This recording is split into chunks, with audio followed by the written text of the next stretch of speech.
各位朋友，大家好，这里是老何刷三观，用科学来解读历史。今天呢，我们就着重来讲一讲这个甲骨文的起源问题。首先呢，在讲这个甲骨文起源之前呢，我们先要回顾一下甲骨文呢，这个发现的这么一个历程啊。这方面呢，大家可以去这个看一些纪录片啊。这里呢，我们就不详细讲，我简单说一下，就是大约呢，在1899年，王懿荣先生呢，在这个中药的龙骨里呢，发现了一些很像这个古代文字的这个符号，然后他确定呢，这是一些古文字。然后呢，这个王懿荣呢，后来在义和团运动中呢，就是自杀，就是这些呢，这个甲骨呢流入了这个刘鹗刘鹗就转到了这个刘鹗手中出版了第一本书呢，叫《铁云藏龟》啊。后来呢，我们又知道这个罗振玉和这个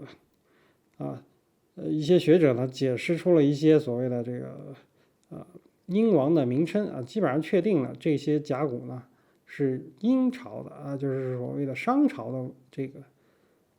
文字，因为呢，比如说商朝的这些文字呢，在《史记》中呢确实有一些记载。到了这个民国就是清帝退位，到了民国时期呢，陆续出现了这个一些像殷墟书契精华这样一些书籍。到1928年到1937年呢，著名的这个考古学家董作宾，还有李济，还有梁思永呢，在安阳地区呢进行了这个长达10多年的这个考古，发现了这个24900多片这个甲骨发现了24900多片这个甲骨。而且呢，发现了这个商代后期的宫殿和宗庙的遗址就是在安阳地区不但发现了甲骨呢，也确实发现了这个商代的这个宫殿、宗庙的这个遗迹。这样呢，就是基本上断定了这个甲骨呢是来源于商代，而且呢，确实也发现了商代的这个活动的这个遗迹都城这个宫庙这些东西。这个故事呢，我就不详细讲了大家可以去看这个纪录片或者什么的这个我觉得讲故事呢，还是这个百家讲坛的这些专家呢，这个讲故事讲的特别好，特别生动我们这边呢就不讲故事最佩服这个百家讲坛的这些专家们他们讲故事确实非常的惟妙惟肖不单这个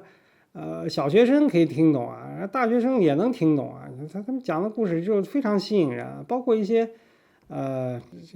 一些文化不高的人呢，都可以津津有味的把他们这个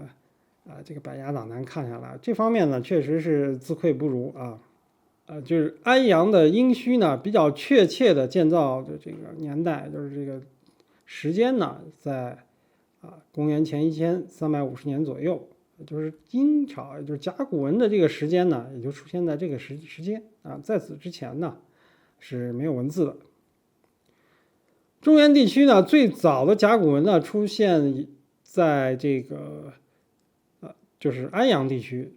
也就是说呢，在中东和北非呢文字出现以后呢，大约这个时间呢要接近2000年到1500年之后呢，我们的这个安阳地区呢，才出现了最早的文字。也就是说呢，我们的文字呢，首先呢，在时间上呢，要比古埃及和古苏美尔呢晚了1500年到2000年这么一个时间。还有一个问题呢，就是安阳殷墟发现之前二里头遗址的所谓夏朝遗址和这个郑州商城、偃师商城呢，所谓的遗址呢都没有甲骨出现，就是说只有殷墟出现甲骨，也就是包括所谓被认为是商代的或者早期商代的这个遗迹里呢，都没有发现甲骨，没有发现文字。也是一些，而且有一些发现的文字呢，被认为怎么样呢？也时间是不可靠的我们刚刚提到这个，在安阳之前的所谓早期的早商的遗址中没有这个甲骨文的这个出土啊。据说呢，有一块这个郑州商城呢有一块这个甲骨出土啊，但是这个卜骨呢来历不明啊，出自郑州也不是郑州商朝，所谓早商的这个卜骨呢来历不明。而且呢，著名的这个甲骨文专家啊，日本的这个高岛谦一先生呢，就判定啊，这个甲骨啊不可能怎么样呢？这个早于这个殷商晚期，也就是它甚至可能是商代后期的甲骨，确实是从目前来看呢，啊，没有一件甲骨呢是可以判定在这个殷墟之前的啊，也就是基本上现在我们可以断定呢，就是说，没有确实的，除去一两个孤证呢，这个孤证是非常不可靠的之外呢，在这个安阳殷墟之前呢，没有发现真正的这个类似甲骨出现，也就是甲骨文呢，只能是安阳之后啊，就安阳之后才出现的这个甲骨。早期的所谓的商代的遗址呢，都是没有这个文字的。也就是首先呢，这些所谓早商的这个遗址的这个划分呢，它就有问题啊。另外呢，即便是有问题呢，它里边也没有出现文字，因为商代有个非常重要的特征是青铜、马车、文字啊，它们非常重要的一个特征。那如果只有青铜器呢，它不足以判定它这个这个遗址呢一定是商代的啊。所以世界各地呢，基本上呢这种突然出现的文字呢，大部分呢是有一个所谓的蓝本的啊。比如说我们看到西夏文、日文啊、朝鲜文，包括我们看到的什么满文啊这些文字呢，都是有一些蓝本的，就是它有一个借鉴的一个系统。讲到甲骨的时候，我们还要探讨一下呢，这个所谓的殷王的这个世系问题，就是甲骨文呢，它讲到了很多商朝的这个先王，那这个先王呢，确实有一些在《史记》里也有出现啊。小屯呢就说了怎么样呢？小屯遗址呢，基本上也符合《史记》所说的。环水南，殷墟上啊，就在这个地方，所以叫安阳，称为殷墟啊，就是但是呢，我们看到呢，对比这个《史记》来看呢，我们商代之前的所谓的这些先王的记载呢，都还是有问题啊。比如说呢，王国维呢对照这个甲骨卜辞呢，就对所谓的商代的诸位先王啊进行了一个考据啊。似乎呢证实了《史记》中殷本纪的这个可靠性啊，但是呢，由于商代先王活动遗迹呢，没有任何的考古证据的支持，特别是呢，我们这里要看到呢，从考古学上看呢，商代呢是一个非常有这个游牧色彩的这个民族啊，就是商代呢是首先最早的出现了马车啊，后期我们会讲到这个马车呢。是商代才有出现，就是在商代之前呢，我们的任何的遗迹中呢，没有马匹的这个遗骨出现过啊，也没有马车出现过。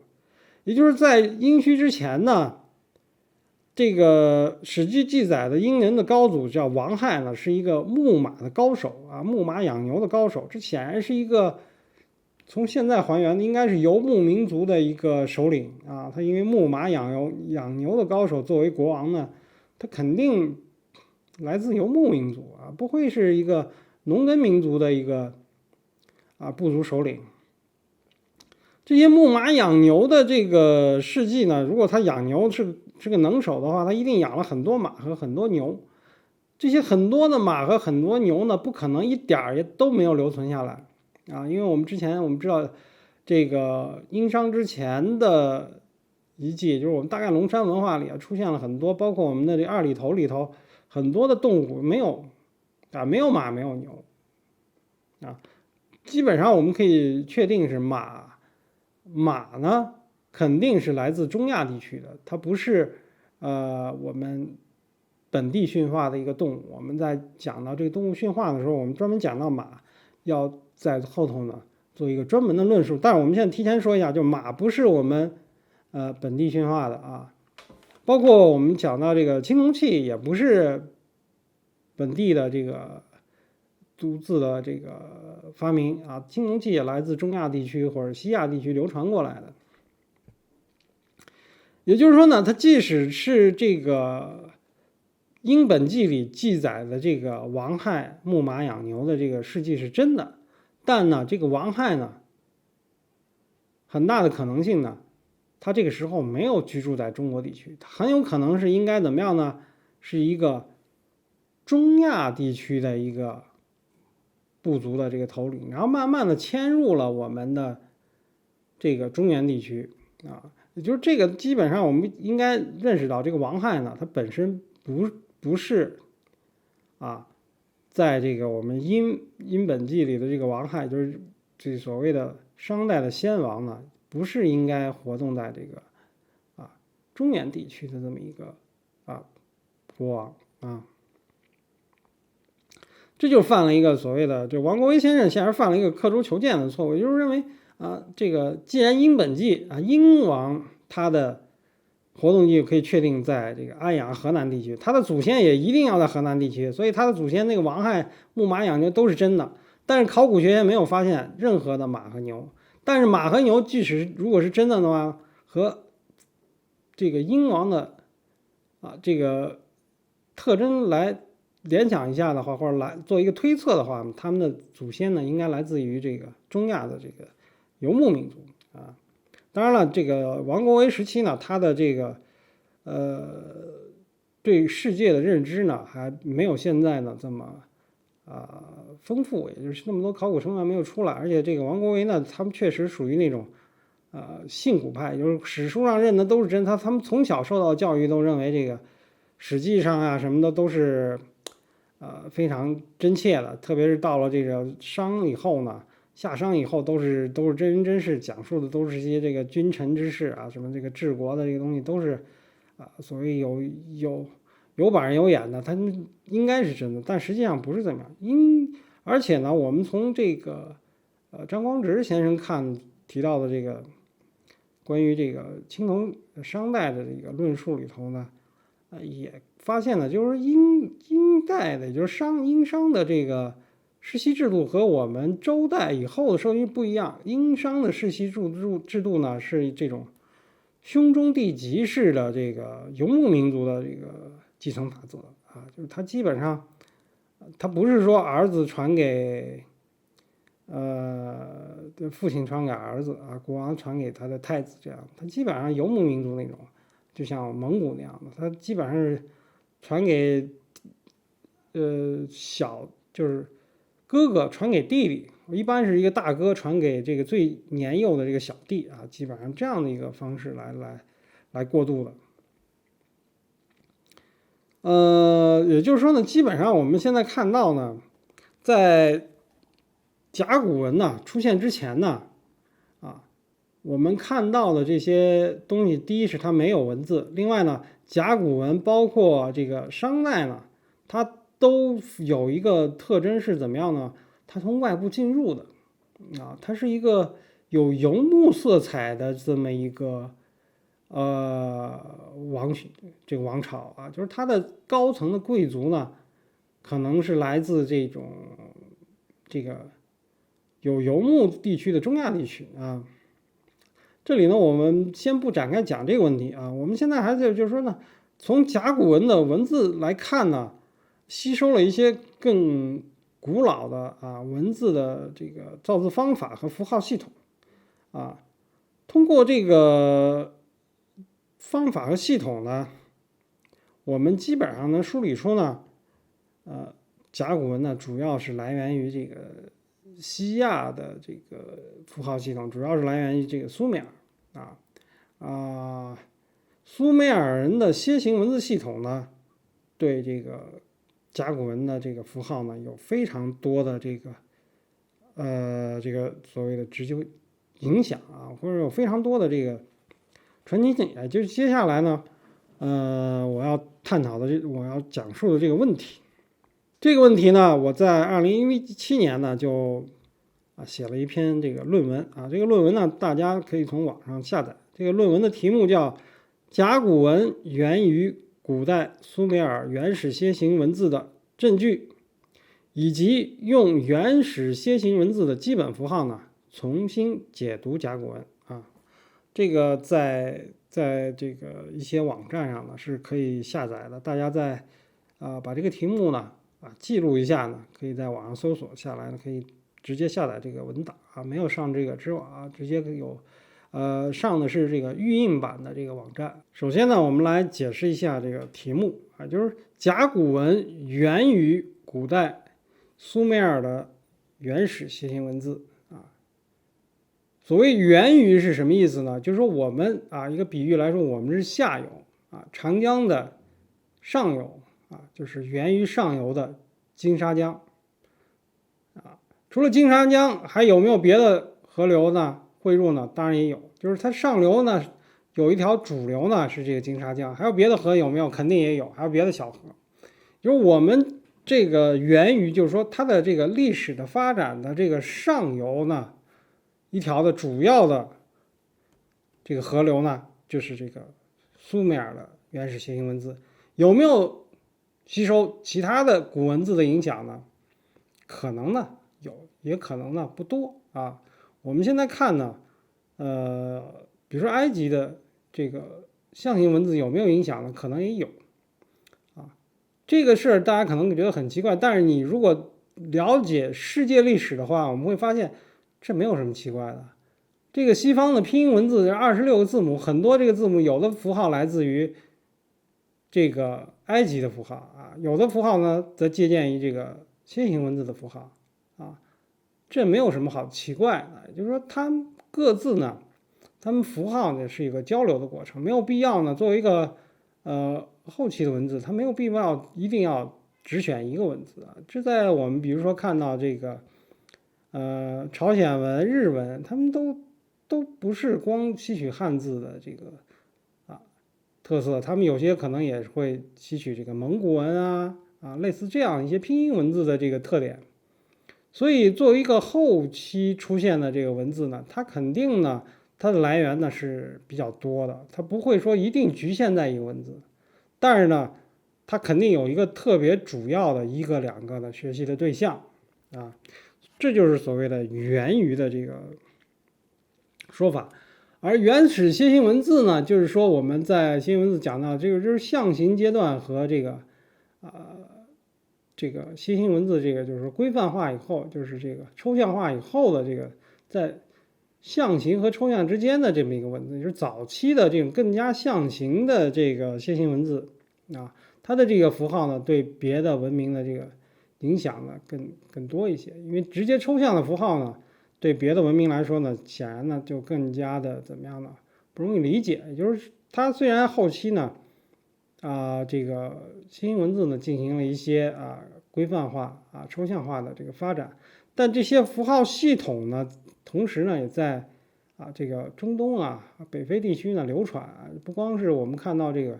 字母它本身呢都是来自于这些象形符号的而这个象形符号呢本身借用的时候呢就借用，而且当时呢也不止有这个所谓的拼音文字，还有很多这个表意文字呢在这个中东这些地方呢这个流传。知道了这些基本符号以后呢，不光呢我们知道甲骨文的这个我们发现了这个特征以后呢，不但怎么样呢帮助我们理解甲骨文的起源问题，而且呢有利于了解怎么样一些我们不知道的字我们把这些基本的符号呢带入之后呢就明白一些没有被破解的这个文字呢，它的这个没有被破解的甲骨文呢，我们就会知道它这个大概是什么意思。所以对我们现在解读甲骨文呢也是有非常重要的意义这就是首先呢我给大家解释一下这个题目的这个含义就这个含义作为一个比较清晰的一个解释。首先呢第一点呢，我们讲到这个甲骨文起源问题，它是一个突然出现的这个我们在前期呢已经讲的非常多了，没和这个陶器符号没有关系这也是一个比较显著的特征另外呢，关于甲骨文起源问题呢，实际上呢在很早呢就有一些西方学者呢注意到中国文字那个时候甚至还没有发现甲骨文，他们就觉得中国的文字呢和一些文化特征呢，和早期的西亚的一些文明呢有很多相似之处。其中有一个呃法裔的这个英国人呢，叫拉克伯里啊，就在题为怎么样呢？中国上古文明的西方起源啊，这本著作中呢，描述了一个中国文明起源的故事，认为中国人呢祖先可能是巴比伦人。当然，这种说法呢，从现在的标准和当时标准都认为呢，这个附会的成分太高，没有这个实质性证据，所以一开始呢，就不被这个学界认可。但是到了这个1913年啊，牛津大学出版了这个 C.G. 鲍编写的《Chinese and Sumeria》，就是他呢，首先呢对中国的汉字和苏美尔的这个楔形文字进行对比，他认为啊汉字呢，可能呢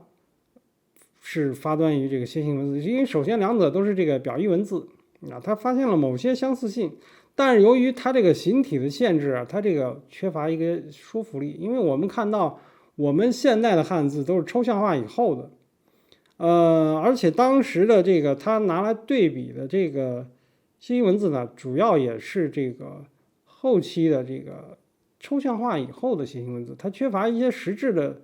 证据呢，来证明二者呢存在真正的可以被观测到的这个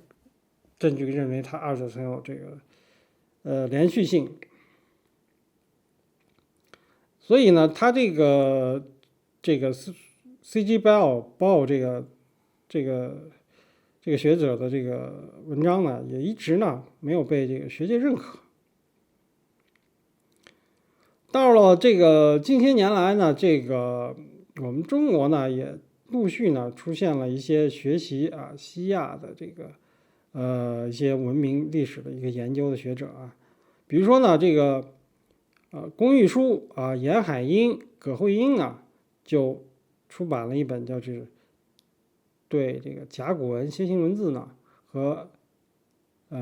埃及象形文字的进行一个对比，就联合他们三个人呢联合出版了一个这个古文字的这个比较研究的书啊。这本书呢确实呢在国内这个古文字研究中呢影响非常大。在这个研究中呢，他们可以看到他们对这个造字原理和这个文字的发展脉络都进行了一些细致的比较。其中呢，我们这个看到的很多地方呢，这是这个首次呢对这个其中呢有一些比较呢确实是发现了很多问题也就是基于这样的一个研究呢，我才慢慢的注意到这个问题，然后逐步的把这个问题呢进行一个梳理，发现这个问题原来不是像我们想象的那么简单的一个对比，结果发现呢，它们之间呢存在这个所谓的深层次的联系。在讲述这个结论之前呢，我们要先来讨论我们讲到这是一个非常严肃的问题，我们先要讨论一个问题，叫什么？方法论。我们怎么样得出这个结论？依靠什么样的方法来得出一个结论我们要通过两个问题来说。首先，我们要探讨一个，就是说，图形的这个演化的一个历史，也就是我们首先要知道呢，在这个文字出现之前呢，是图形记事，然后图形记事呢都有一个抽象到简化的这么一个过程。我们甲骨文的出现属于那个抽象和简化的这个之间它离最早的那个完全象形的文字呢，已经有一段距离了所以我们要进行对比的时候呢，他会发现有些这个早期的符号呢和现代的符号有些不一样比如同样的象形符号呢，它的这个简化呢就简化了很多这是我们发现一个基本的趋势，就是说基本的这个符号呢会越来越像这个象形符号呢，基本的象形符号会越来越像这个简化的这个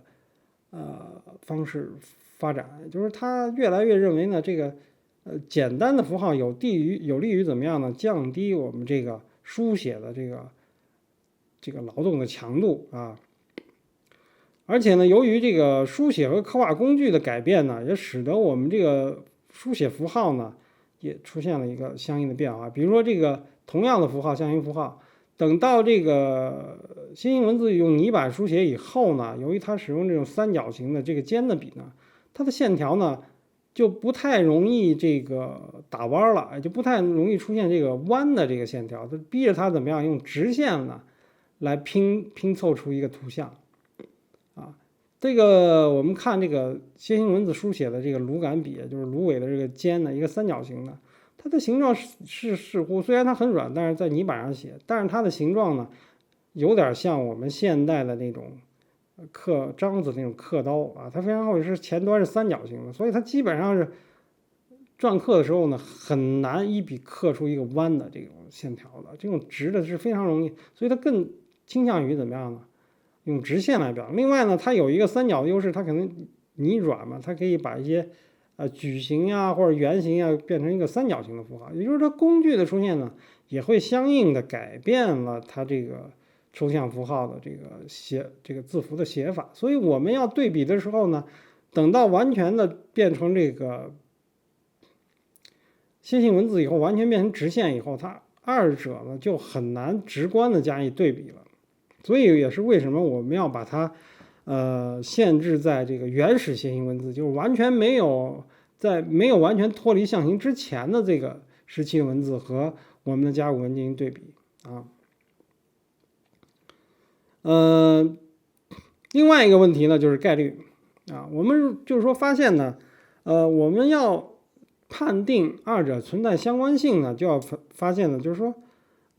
有一些符号呢，有一些抽象符号啊，指示符号、假借符号啊，我们就说那这么多字符以后呢，它符号啊可能会重复，但符号和意思都重复的啊，这可能性就不高。如果两个文字系统里这个同样的文字和同样的这个符号啊，不是在两个文字系统里同样的符号，含有同样的这个含义或者接近的含义的时候，这种概率呢，这个可能性就越来越低啊。这个可能性呢，会随着这种符号这种相似性的符号的增加呢，越来越低。这就有点像我们学的这个，就是说我们这个彩票的这个双色球原理，就是一个球，你如果这个它只有几十个球，你要猜对一个球很容易，或两个球也很难。但如果你要它从几十个符号，它100个球里，你要对上10个球就非常难。哎，我们彩票不过就7、8个球，如果是球和这个它的含义还有双色都对上，红球、蓝球都对上，那就是难上加难啊。也就如果有5个、10个，它就已经到了100万分之一的可能性。如果两套文字系统里呢，它有若干个很多个基本符号，它不光符号的形态相同，而且它的含义也是相同的。那么这个时候呢，我们就会认为，它这个不是偶然形成的。这个原理就是我们反复强调的这个低概率事件。低概率事件必然不是一个这个天然偶然的，它实际上预示是什么呀？预示两者存在一个某种必然的关系。比如说呢，我们亲子鉴定呢，认为某某存在某两个人之间存在99.99%的亲缘关系呢，也就是认为呢，他们两个人呢可能是父子，但是呢还有怎么样吗？0.01%的概率它可能不是。也就是如果你一定要把这个概率0.01%的概率呢作为一个讨论的依据的话呢，但这个问题历史是没有办法讨论的，而且实际上在现实中也是这样。如果作为亲缘鉴定，它的最高的这个报告呢，它基本上认定是99%以上就可以了。但是你如果说我那1%，我就认为这个我不认这个报告，你可以不认，但法庭肯定会认。这就是我们现实里呢对这个历史问题的一个判断。我们历史确实没有办法做到100%，但是我们如果做到99%或者99.99%的概率的时候呢，它已经是非常坚实的证据了。就是说，我们需要通过概率来认识这个问题。另外呢，我们强调呢，在我后边的这个提供的证据中呢，所有的这个或者说绝大部分这个字符的含义和意义呢，都不是我本人的，都是来源于字典。甲骨文呢，主要来源于这个类似这个甲骨文字典啊，徐中书的甲骨文字典。而这个楔形文字或者原楔形文字呢，主要来源于这个宾州大学的这个叫 PSD 啊，就是宾州大学这个苏美尔文字典啊 ，EPSD 就是电子字典啊。这个呢是可以在美国宾夕法尼亚大学的字典可以在网上查到啊。也就是说，我们强调一下，就是说我们所有的东西都保持客观性，除非这个字符比如说甲骨文的某个字符它没有含义的时候，我们通过这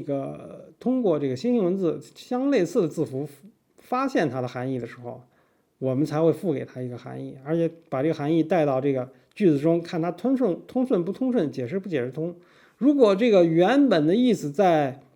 楔形文字中呢是存在的呢在这个甲骨文字典中呢是存在的呢，我们并不会自己来发明一个含义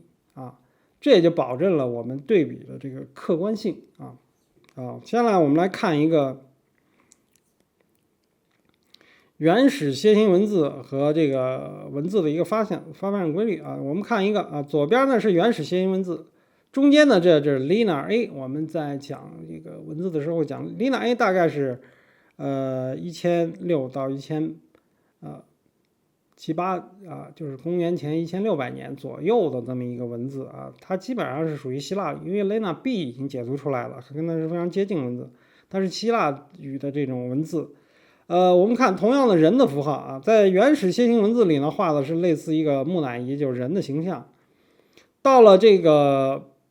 Lina A， 也就是比我们甲骨文早300年的 Lina A 时期，它已经单线文字了中间呢保留了2横。然后到了甲骨文时期呢，这个人呢就是还是这个迈开的步子，但是怎么人变成侧面了就是侧面一样更为简单再来看一个这个羊因为羊的符号呢原始楔形文字里呢就是有另外的一个符号，我们用一个类似的这个山羊或者这个狐狸的符号来代替。就看它是这个原始它是勾线的符号，就跟我们现在简笔画一样。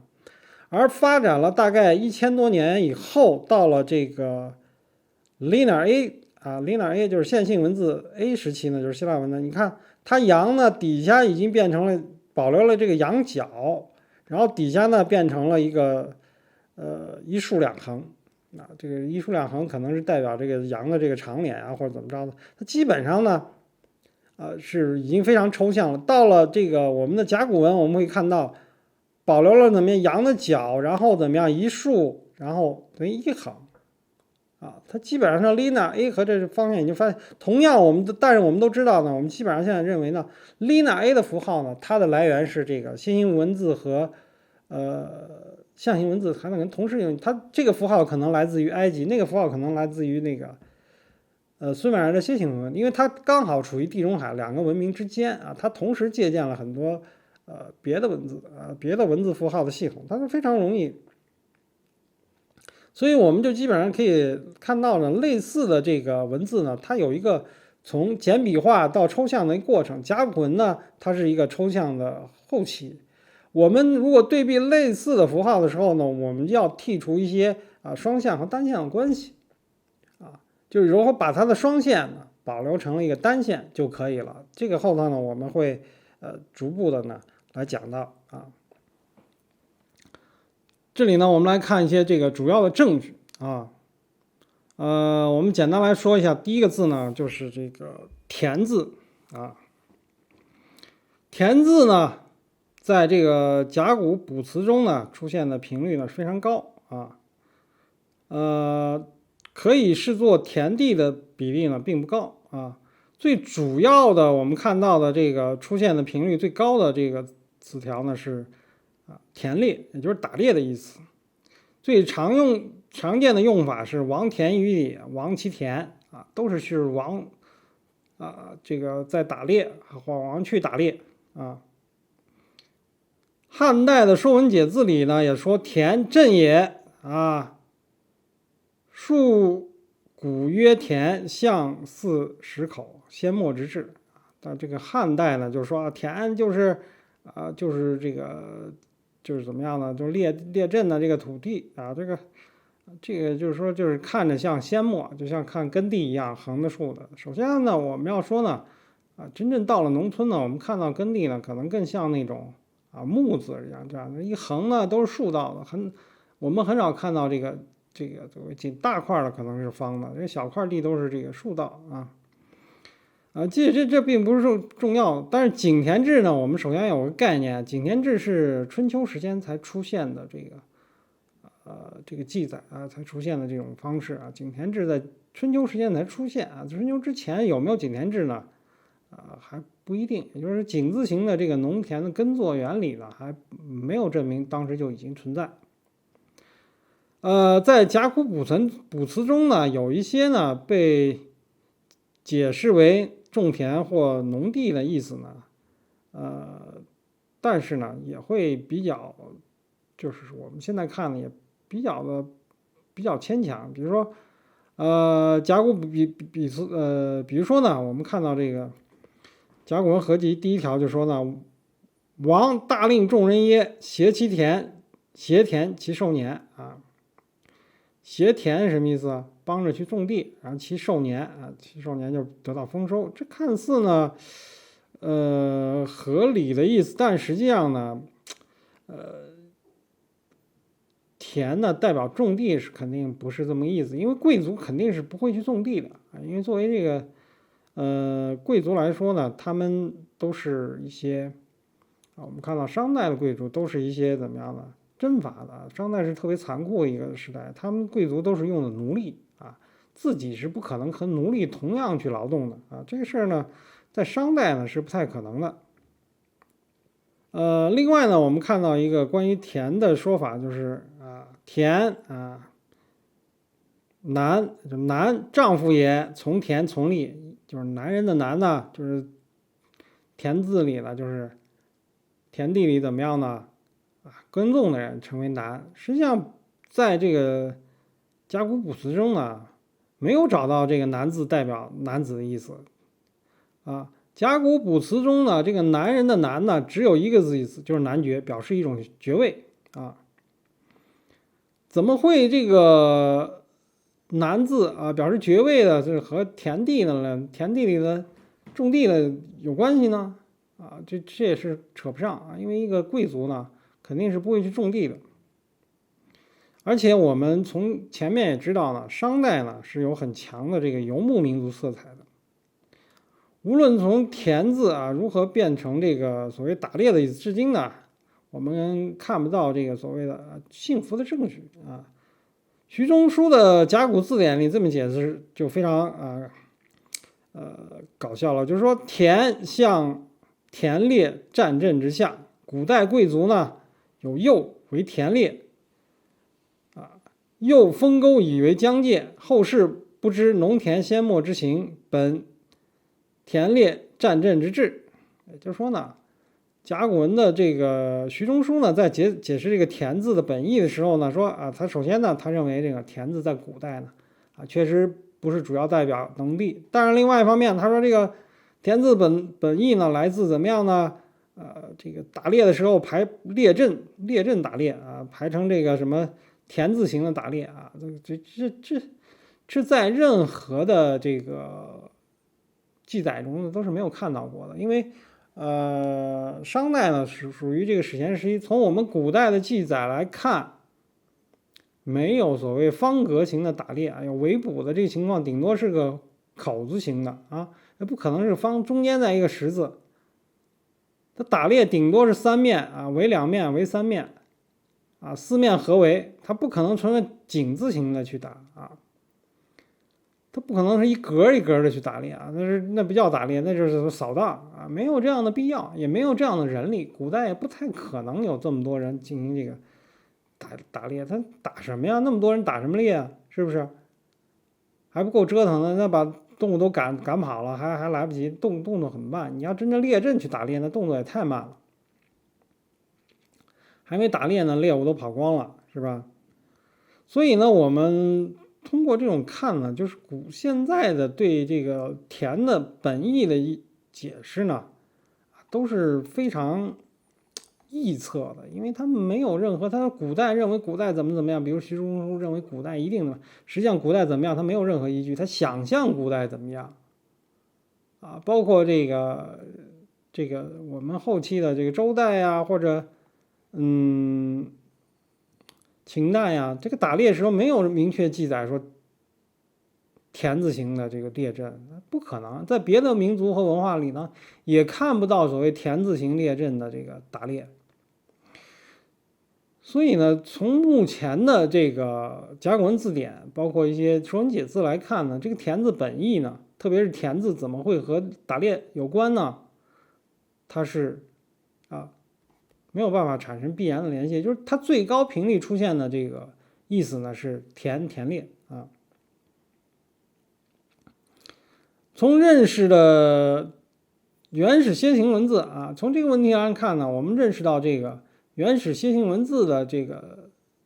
人来看呢，这两者呢就出现了一个切合点。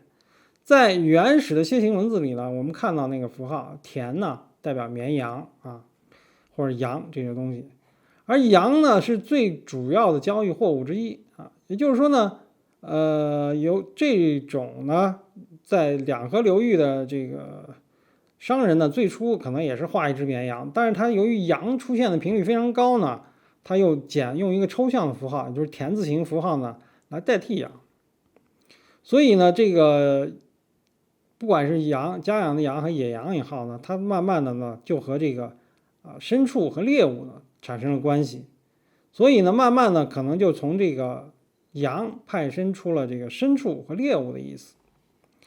所以呢，另一个支撑田字代表这个，也就是说呢，山羊或者野羊呢，也被用羊字，可能在这个文字传播过程中呢，田主要的打的猎物是羊，后来呢，从打的这个羊变成怎么样养羊，最后呢，这个羊这个符号呢，也代表怎么样的猎物啊，也就是在这个1000多年的慢慢演化中呢，从羊慢慢的演化成了一个猎物的概念啊。另外，我们说这个猎物就和这个田猎呢是产生了关系。另外，我们支撑这个田字代表猎物或者牲畜的这个证据呢，也来自甲骨文的其他的一些文字。比如说，我们最为常见的是这个序幕的这个序字啊，我们最常见的序字，这个序字的历史就非常久远啊。这序字我们看上头呢是一个丝啊，代表这个丝线，底下呢代表的是代表绳子，底下代表什么样呢？一个田啊，丝线拉着一个田啊，这是很简单，我们可以非常清晰的认出啊，这是一个怎么样呢？绳子绑着的一个猎物，或者绳子绑着的一个牲畜。在甲骨文中呢，这个有些文字呢，这个序字呢，有些旁边还要带小点啊。这小点有时候表示怎么样呢？出汗或者出血，就是代表怎么样这些意思，也代表怎么样呢？被拘禁或者很多意思呢。有的有小点，有的没有小点，有的表示怎么样呢？小液滴，特别是出汗，因为羊和牛呢都是产奶的东西，所以呢，这个序字呢。它有液滴呢，是表示它们可能能产奶，所以但是它本字呢还是非常清楚。它有些字呢是带这个点，有时不带点。它主要的这个字是什么样呢？上头一个丝，底下一个田啊，就是绳子牵着猎物啊，这是非常清晰的一个我们称为怎么样会意字吧。另外呢，在甲骨文中呢，还有比如说“毕”字啊，也就是上头一个田。底下这个一横一撇一竖啊，这个“毕”字。“璧”字呢有两种写法在甲骨文，一种是双手上面是一个田，另外一种是什么样呢？一支箭穿过一个田，这就本意就说明怎么样呢？一个箭射中了一个猎物，后来派生出怎么样呢？给予猎物或送给的意思，就是说呢是捕获的猎物称为璧。另外呢，曾字曾字在田字上面呢是甲骨文的这个分字，就是上面的两撇呢代表是分，就是代表是把东西分开。这个曾字呢，在古代呢的意思是在甲骨文的意思里是什么样呢？分割祭祀的一种方式，就是曾呢，在甲骨文字典里也认为是一种呢祭祀的名称啊，曾啊，就是姓曾的这个曾。还有呢，我们再看呢，甲骨文里乃字儿啊，就是现在我们看到这个羊奶的奶的这个原始的写法啊，上边是个田，田呢实际上我们讲到了是牲畜或者羊，下边呢是一个接奶的器皿啊，有一个田和一个接奶的这个器皿，这就非常清楚的表示了一个啊，这是代表怎么样动物的奶啊，这后来呢怎么样呢？借用为怎么样呢？就是虚词的那个乃字啊，这就认出了这个田字的本意，就是和田字相关的啊，大部分符号里头呢，它这个田的符号呢，它都是代表这个牲畜或者羊啊或者猎物啊这些意思，和农地是没有关系的啊。比如说畜牧的畜，肯定不是说这个田，你绳子放到田地里是算怎么？肯定绳子拴住的猎物才叫畜。啊，是拴住的牲畜，那牲畜怎么样呢？牛，比如说这个牛特别清楚是，它有一个鼻子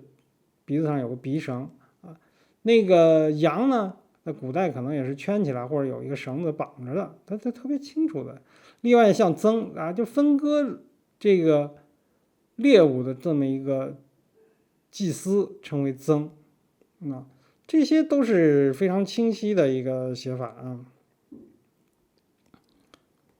这些呢都是在甲骨文字典里呢都可以被查到，大家有兴趣呢还可以把它的这个词条呢一个一个展开来看。我们这个由于时间限制呢就不多讲了啊。另外呢，确实呢有一些田字呢可能也代表田，但是我们注意啊，这些田字呢它首先不是4个格，它是6个格。6个格呢它可能和这个楔形文字的另外一个符号叫干有关系，但这个问题不是重点，就是说绝大部分大部分在甲骨文中的田字呢是表示田猎的，很少有表示这个土地或耕种的意思。我们来看第二个字就是真字啊，真字的本源啊，真字呢是甲骨文里出现频率最高的字。最常见的传统的误读呢，是把真和鼎，就是三足鼎立的鼎呢，认为是同一个字，这是很容易被验证的错误。我们随手呢打开一个字条呢，就能可以发现，比如说呢，甲骨文合集呢第3171号甲骨的正甲上上面呢同时有真和鼎2个字，如果同为一个字，书写者呢不可能把这个字呢，在第一个写成真字，第二个写成鼎字，这就表示真和鼎呢完全是2个字，它不是说一个字的2种写法啊。今天我写成这样，在一个词条里，它如果是一个字，它没有必要那样写啊，表示这2个字肯定不是一个字啊。另外呢，这个贞啊，就是贞洁的贞呢，在这个很多这个词条都是开头啊，就这个王大珍啊，卜大珍啊，真都是有这个，我们可以看到甲骨文里呢，它真都是有一些怎么样的结果啊？真在周易里确实也是一个吉利和好的意思，它是一脉相承的啊。既然它这个我们看到这个周易里啊，周易基本上是周代，它可能有关系传承这个真。它既然表示了是是一个形容词啊，形容这个事情的好坏，所以呢，它基本上还是表示什么吉利好的意思，所以它不太可能是表示一个什么真人，就是说这真人就是真人的意思啊，就是说这个卜的这个人的职位啊。呃，如果呢我们看到呢真，首先不是顶的一体字，另外我们看到这个真的这个本意从哪里来呢？甲骨文字典也不知道是怎么来，他就知道这可能是顶，它肯定不是顶，那这个符号是什么意思？我们在对比两种符号的时候呢，我们就看到了这个原始楔形文字里呢有一个UD5UD5这个符号UD UD，它表示呢什么样呢？英文表示呢怎么样呢 ？Nanny sheep 就是什么呀？就是哺乳期的母羊。下边两个就是一个田字，底下两个尖角呢，表示母羊下垂的乳房。如果这个母羊呢，在古代呢，如果母羊产崽呢，是一个非常好的事情，是一个非常吉利的，因为增加财富嘛，会产小羊羔嘛，所以呢，它肯定是一个非常美好的含义。所以三角这个真呢，也就会演示成后来的这个我们这个好的这个形容词啊。这个字符呢，在这个楔形文字的演化过程中呢，进一步简化。三角形的这个边呢，这后边就变成一个直线。我们看一下啊，本来是一个田，底下画两个三角，然后把那个田和那个三角，把那个三角换成这个直角三角形以后呢，是不是我两边画两条长直线，然后我再加两条短线，就是笔画数又少了两画，就变成了一个怎么样呢？我们看到啊，田字呢底下变成一个类似直角三角的这个写法啊。慢慢的就变成到了后期呢，这个符号我们发现了，到了大概2500年左右呢，在楔形文字里呢，它把上头的这个田呢有一些变化，上头出现了一竖上头这个田呢，把那个竖呢，本来是有一个竖是竖下来，因为它可能把这个竖作为楔形文字来说呢，在田字以后，它这个笔画就太密了。他把那个竖画提到上头去了，不再和这个横画交汇了。这个时候呢，我们看这个读音呢叫 used， 这个是因为什么呢？这个读音变化应该2500年的时候呢，可能阿卡德人什么就开始进入了，它基本上语音有一些变化。但是我们看到这个符号呢，还是由这个母羊这个演化而来的这个时候呢，我们就看到呢，这个符号呢和我们甲骨文里的这个真字已经非常接近了。首先，它有非常清晰的特征是两边一个长直线，下面有一个直角形的这个尖角两个直角尖角，中间有个横。我们甲骨文后来把那上头那个竖变成两个别的尖角，它是流传过程中的一个这个演化演化的时候可能越书写越变形，这是完全可以理解的。两者呢相差了大概有这2500年，相差了1200年，就在1200年的时间里呢，出现一些类似这样的变化是完全可以接受的。从上面我们可以知道呢，也就是真的本意呢是指怀孕的母羊，我们也知道真的本意呢指怀孕或生孩子。周易里说的元亨利贞就是形容词这个真的我们看呢，真字在这个现代汉语里呢，反而是保留了它的这个非常古老的意思，贞操认为贞就是怀孕的意思女贞就是女子没有怀孕就叫贞，是吧？或者女人怀孕叫贞就是关于怀孕，因为女人所有的所谓贞操也好，都是跟怀孕有关系的，是不是？为什么在心理学我们会讲到为什么女人这个怀孕是这么重要？因为一个男人对他的这个妻子的这个投资，对他妻子孩子的投资是非常巨大的，所以如果男人抚养的一个孩子不是自己亲生的，对他来说是损失是非常重大的。所以这个贞字呢，它核心是和这个怀孕是相关的。好，这里呢我们就看到就是说我们通过了解了一个通过比较了甲骨文和古楔形文字的两个字符呢，我们首先发现它们的相似性。另外呢，通过这个比较以后呢，我们还发现它们二者不仅有相似性，而且把我们原来这个甲骨文里没有明确的本意呢，也还原了出来。就真字的本意就是指怀孕的母羊啊，也就是真字和怀孕有关，所以它会慢慢形成一个美好的意思啊。当然，怀孕有很多的所谓的不确定性，所以呢，它也会这个在占卜中呢占有一个非常重要的位置。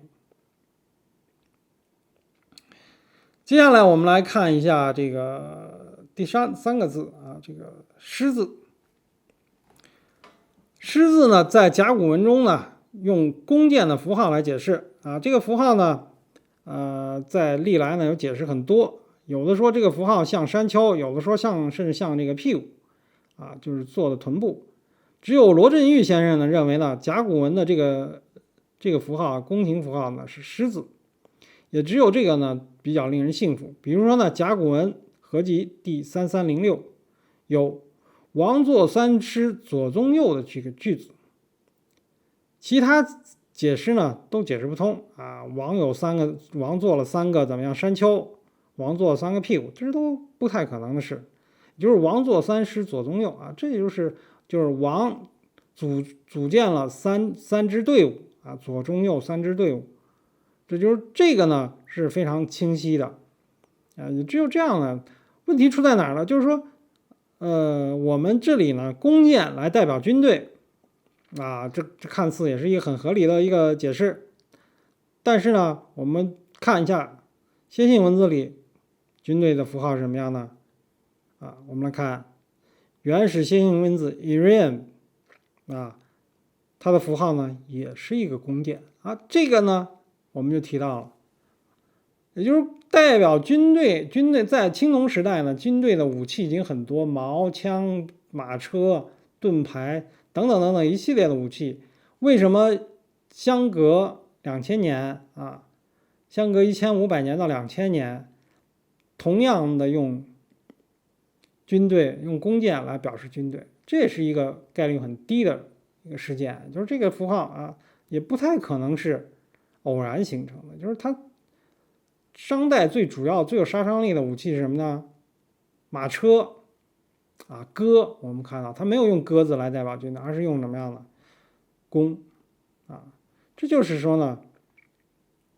二者呢不约而同的用弓箭来象征军队，这也是不是偶然的，也是发生概率极少的事情。这只能证明呢，二者呢也存在的这个必然的联系啊。好了，我们今天呢先讲3个，接下来呢我们还有10几个啊，我们因为估计时间的原因呢，我们今天先讲，下一期呢我们再接下来讲剩下的这个10几个相关的这个字句。好，这里是老何刷三观，用科学来解读历史啊，欢迎大家呢继续收看。